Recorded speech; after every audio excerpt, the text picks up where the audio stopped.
Good morning. आज start करते हैं, कंटिन्यू करते हैं ट्रिग्नोमेट्री को। अब आगे पढ़ना शुरू करते हैं, जहाँ पर कल छोड़े थे परसों वहाँ से अब आगे कंटिन्यू करेंगे। आज हम एक्सरसाइज 8.1 बनाएंगे। एनसीईआरटी का एक्सरसाइज 8.1 बहुत बच्चों का मेरे पास मैसेज भी आया था कि सर उसको सॉल्व करवा दीजिए, कुछ क्वेश्चन है पूछे थे, तो आज वही बनवाएंगे। जो जो उसमें से बढ़िया क्वेश्चन है, बाकी तो आप लोग बना ही लेंगे, बहुत ईजी क्वेश्चन है, तो आज उसी को आगे हम लोग कंटिन्यू करते हैं। फर्स्ट क्वेश्चन एक्सरसाइज 8.1 का बहुत आसान है, वो आप लोग बना सकते हैं। सेकंड भी आसान है, लेकिन हम कुछ कुछ बता रहे हैं। देखिए, एक राइट एंगल ट्रायंगल है PQR, उसमें PQ दिया हुआ है 12 सेंटीमीटर और PR दिया हुआ है 13 सेंटीमीटर। यहाँ पर ध्यान से देखा जाए तो हाइपोटेनस है। सबको पता है कि 90 का अपोजिट आपको हाइपोटेनस होता है। बाकी दो साइड बच गया, उसमें से एक पता है, एक नहीं पता है। तो हम बताए थे अगर राइट एंगल ट्रायंगल का कोई भी तीन साइड में से दो साइड पता रहे तो तीसरा साइड हम लोग निकाल सकते हैं। तो हमको निकालना क्या है, QR स्क्वायर। तो QR स्क्वायर अगर निकालेंगे तो QR स्क्वायर बराबर क्या होगा,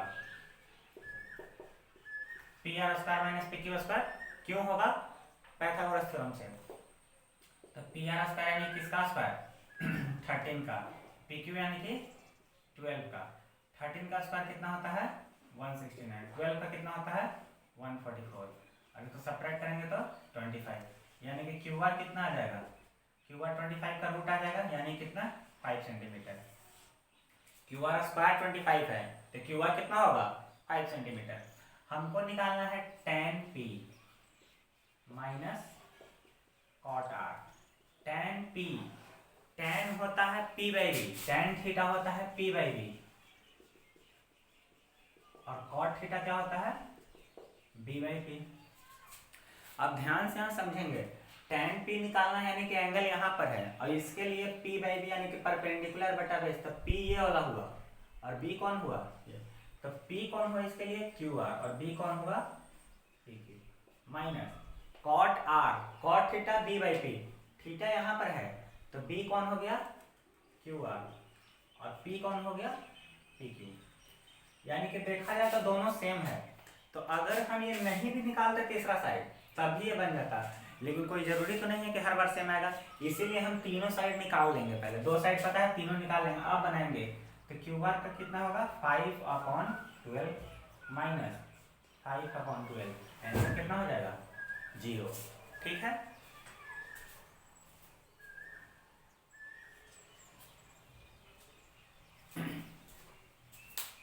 अब आगे कंटिन्यू करते हैं।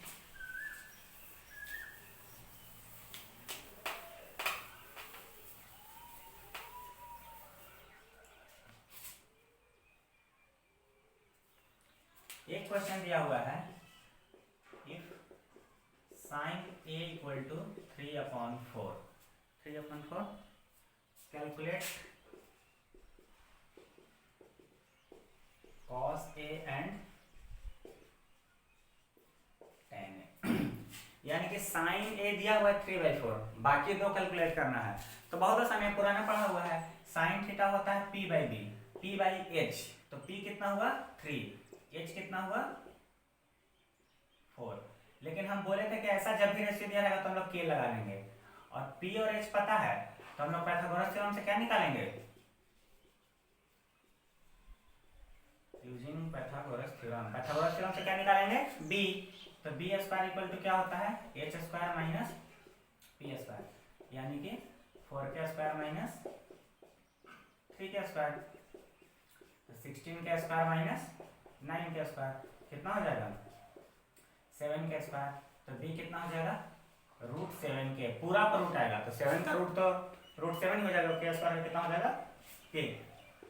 और इसके बाद cos A, तो cos A क्या होता है, cos होता है B/H। B हम निकाल चुके हैं √7K, और H हमको पहले से पता है 4K, K कट गया तो बच गया कितना √7/4। उसी तरह tan निकाल लेंगे P बाई B करके। तो ये हम इसलिए बताएं, क्वेश्चन इजी था, लेकिन इसलिए बताएं कि 3 और 4 को देख के आप लोग तीसरा नंबर 5 नहीं निकाल लीजिएगा, क्योंकि 4 यहाँ पर हाइपोटेनस दिया हुआ है सबसे बड़ा साइड, तो 5 तो होगा नहीं, तो 3 4 5 ट्रिपलेट नहीं समझ रहा है, इसलिए क्वेश्चन हमको बताना पड़ा। चलिए अगला क्वेश्चन बताते हैं।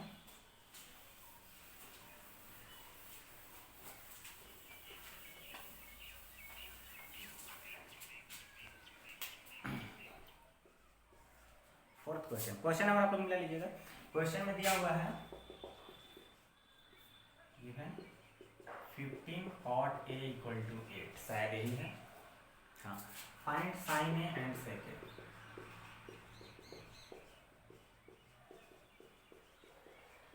देखिए हम लोग को पता है कि कोई भी ट्रिगोमेट्रिक रेशियो अगर दिया रहेगा तो उसमें दो चीज पता रहेगा, पी बी एच में से कोई दो चीज पता रहेगा, तीसरा चीज पाइथागोरस थ्योरम से निकाल के बाकी कोई भी निकाल लेंगे। यहाँ पे ट्रिगोमेट्रिक रेशियो देखेंगे तो सबसे पहले ध्यान देना है कि ट्रिगोमेट्रिक रेशियो अकेले रहना चाहिए, इसके साथ कोएफिशिएंट कुछ नहीं रहना चाहिए। तो यहाँ से पहले हम लोग निकाल लेंगे कॉट ए इक्वल टू कितना होगा 8/15। कॉट होता है b बाई पी, तो b कितना हो गया 8k और p कितना हो गया 15k। अब यहाँ से पाइथागोरस थ्योरम लगाकर h नहीं निकाल लेंगे, h 17 के आ जाएगा। फिर साइन p बाई h मतलब 15/17 सेक h बाई b यानी कि 17/8। किसी को दिक्कत?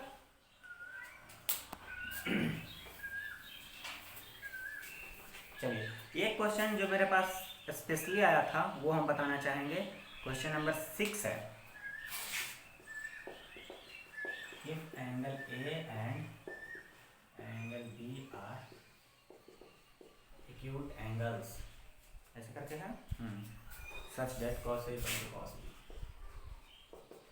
सच that cos A equal to cos B, then so that angle A equal to angle B। Question फिर से रिपीट करते हैं। क्वेश्चन में दिया हुआ है कि angle A and angle B are acute angle, angle A और एंगल B एक्यूट एंगल है, such that cos A equal to cos B, जिसमें cos A और cos B बराबर है। तो हमको दिखाना है कि एंगल A और एंगल B भी बराबर होगा। एक्यूट एंगल तो सबको पता है जो 90 से कम होता है। अब ध्यान से देखा जाए, एक ट्रायंगल बनाते हैं। ट्रायंगल नाम देते टाइम बाई कन्वेंशन आदमी ऐसे लिख देता है ABC, लेकिन यहाँ पर दिया हुआ है कि एंगल A और एंगल B एक्यूट है, तो B तो राइट एंगल हो गया, तो B यहाँ पर नहीं होगा। B कहाँ होगा? यहाँ पर। ये दोनों एक्यूट एंगल हो गया और C कहाँ होगा? यहाँ पर। कोई दिक्कत नहीं। अब क्वेश्चन में दिया हुआ है cos A equal to cos B। याद किया जाए cos थीटा क्या होता है? cos थीटा होता है B/H। तो cos थीटा यानी cos A है, cos A होता है B/H। A यहाँ पर है एंगल, इसके लिए बेस कौन हुआ? तो इसके लिए बेस हुआ AC और हाइपोटेनस तो फिक्स है, कौन हुआ? AB। जब cos B निकालेंगे तो इसके लिए भी B/H, तो B कौन हुआ? B हुआ BC, इससे जो अटैच वही B हुआ, और H कौन हुआ? AB। यहाँ से देखा जाए तो AB और AB कट जाएगा, तो बच क्या जाएगा? AC equal to BC। अब बहुत कॉमन चीज है, सबका पढ़ा हुआ होगा कि अगर कोई भी ट्रायंगल में दो साइड इक्वल होता है तो दो एंगल भी इक्वल हो जाते हैं। तो यहाँ पर AC और BC क्या हो गया? इक्वल। तो इसका अपोजिट एंगल A और एंगल B भी क्या हो जाएगा? Equal. So angle A equal to angle B, और रीजन क्या लिखेंगे? Angles opposite to equal sides are equal. ठीक है, और ये हो गया हम लोग का काम। चलिए आगे।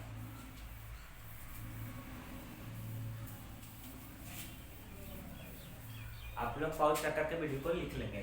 क्वेश्चन में दिया हुआ है 7th क्वेश्चन, देखते हैं। If cot theta equal to 7/8 है, 7/8। इवेलुएट फर्स्ट, इसमें दो क्वेश्चन है, 1 plus sine theta into 1 minus sine theta बटा 1 plus cos theta into 1 minus cos theta. यही क्वेश्चन है। तो इसमें कोई बड़ा चीज है नहीं। और एक और क्वेश्चन इसमें है, वो बता देंगे। ये बहुत आसान है, दोनों आसान है। Cot square theta. अभी हम लोग आइडेंटिटी नहीं पढ़े हैं, आइडेंटिटी पढ़ेंगे तो बहुत आसान है। अभी हम ट्रिग्नोमेट्रिक रेशियो से बता रहे हैं, आइडेंटिटी में तो एक लाइन में जाएगा, इसका भी वैल्यू जितना दिया हुआ है ये भी इसके बराबर हो जाता है, कॉट स्क्वायर थीटा के बराबर। तो अभी आगे पढ़ेंगे, अभी ध्यान से देखा जाए।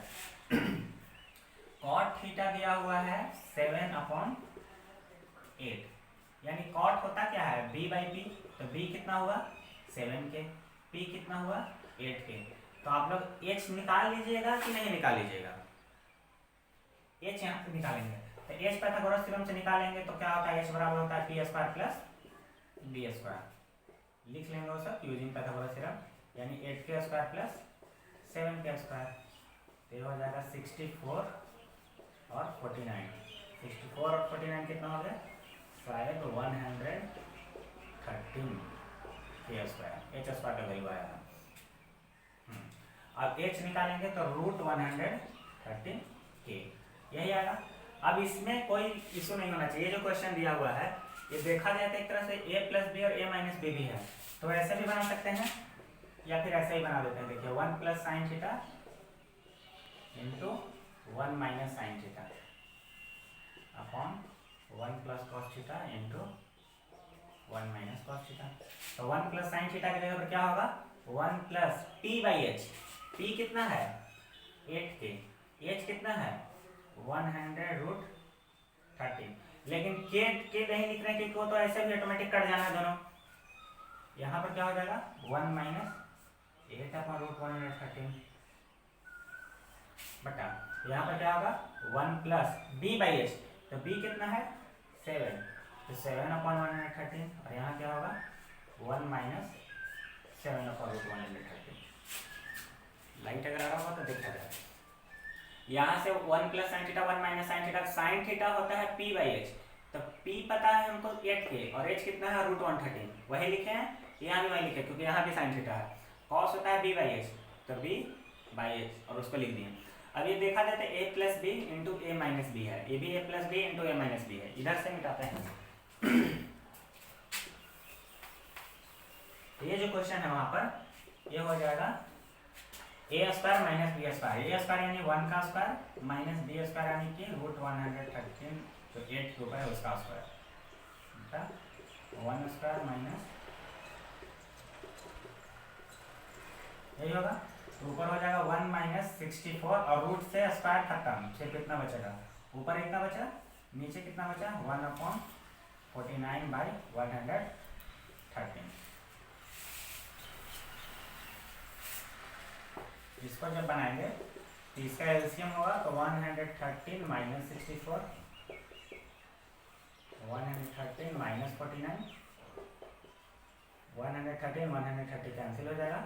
इसमें से इसको सब्ट्रैक्ट करेंगे तो सब्ट्रैक्ट करेंगे तो शायद 49 आएगा और इसको सब्ट्रैक्ट करेंगे तो 64 आएगा।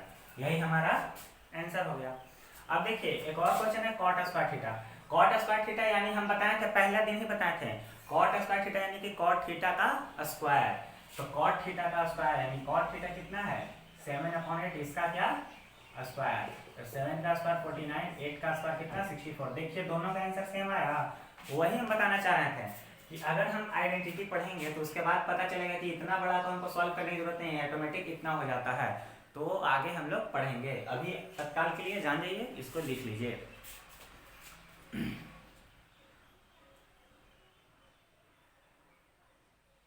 चलिए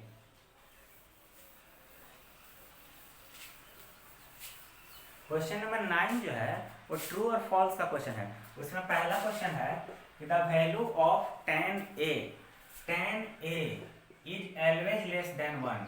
इसको हम पहले दिन ही बताए थे कि देखिए tan a क्या होगा p बाई बी, और p b और h तीनों में सबसे बड़ा कौन होता है, तो हमको पता है कि सबसे बड़ा h होता है। लेकिन p और b का कोई रिलेशन नहीं होता, कोई भी बड़ा हो सकता है कोई भी छोटा हो सकता है। तो इसका वैल्यू 1 से बड़ा भी हो सकता है और 1 से छोटा भी हो सकता है। पहला दिन बताया हुआ है, वीडियो आप लोग चेक कर लीजिएगा। एक आखिरी क्वेश्चन इसका दिया हुआ है, चलिए पहले दूसरा ही बता देते हैं। सेकंड क्वेश्चन दिया हुआ है कि sec a equal to 12/5 for some value of a। ऐसा पॉसिबल है कि नहीं, तो सेक थीटा 12/5 हो सकता है कि नहीं, यही क्वेश्चन है। सेक थीटा होता क्या है h/b। ये दोनों में बड़ा कौन होना चाहिए, दोनों में बड़ा कौन होना चाहिए, h या b। h बड़ा होना चाहिए, यानी ऊपर वाला बड़ा होना चाहिए तब हो सकता है। तो ऊपर वाला बड़ा है यानी कि ये ट्रू है। इसमें सिर्फ यही चेक करना है कि इस रेशियो को सेटिस्फाई करता है या नहीं करता है। तो इससे रिलेटेड पांचवा क्वेश्चन है, आप लोग खुद से बता दीजिएगा कि sin a इक्वल टू 4/3 ये possible for some angle of a है या नहीं है। तो साइन होता क्या है P अपॉन H, बड़ा कौन होना चाहिए H, लेकिन बड़ा कौन है P, तो ये क्या है गलत है। 5 तीसरा देखिए, तीसरा क्वेश्चन में क्या दिया हुआ है, cos A is abbreviation used for cosecant of A। cos A cosecant के लिए है नहीं, हम पहला दिन बताए थे किसके लिए है, कोसाइन के लिए है, कोसेकेंट नहीं है, कोसेक का वो होता है। फिर एक चौथा क्वेश्चन दिया हुआ है कि cot A is product of cot and A, यानी कि cot A cot और A का गुना है, cot इज प्रोडक्ट ऐसे करके है। तो हम ये भी बताए थे कि नहीं cot A अलग अलग नहीं है, cot A एक ही में है, cot A अलग अलग नहीं है, तो ये प्रोडक्ट नहीं है, ठीक है, तो ये भी गलत है।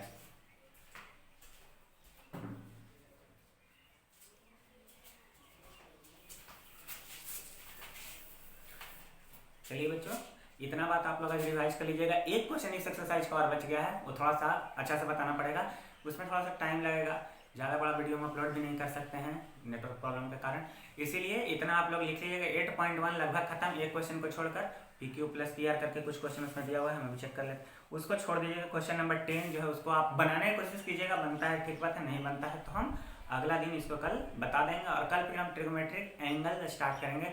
उसके लिए आप लोग को क्या करना है कि NCERT RS वाले किसी में भी एंगल का चार्ट दिया हुआ है sin 0 कितना, तो उसको एक बार देख लेना है, हम कल उसको समझा देंगे, आपको अपने आप याद हो जाएगा। ठीक है, thank you, best of luck.